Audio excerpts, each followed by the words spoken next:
Got a weird one for you. You know how CockroachDB is a distributed database? Well, fundamentally, it stores data in a distributed way. So there's nothing stopping you from using CockroachDB as a distributed file system. It has all the ingredients required.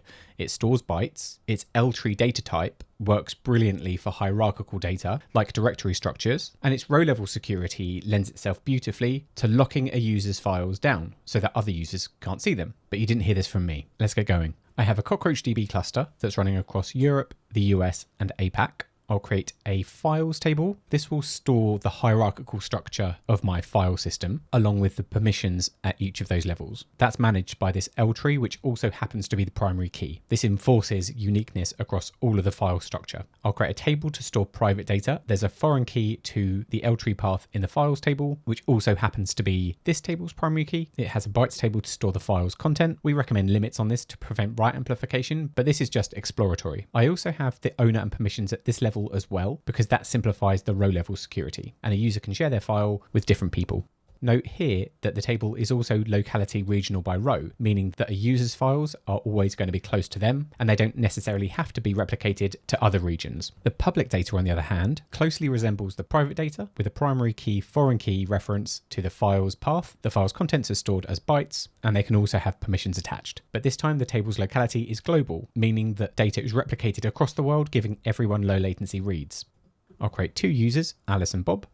I'll grant them access at a very high level before enabling row level security with this command. By default, users will have access to their own stuff, anything that's been shared with them, anything that's publicly available. Now for the private data, access to their own stuff and access to shared stuff. And finally, the public table, access to their own stuff and any public stuff.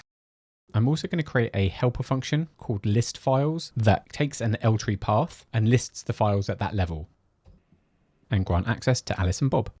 Now you're looking at RBAC security here, but you can use SSO, LDAP to automate a lot of this for you. Next, I'll insert a bunch of canned data whose L path represents the file structure that we're going for. I'll insert some private data and some public data.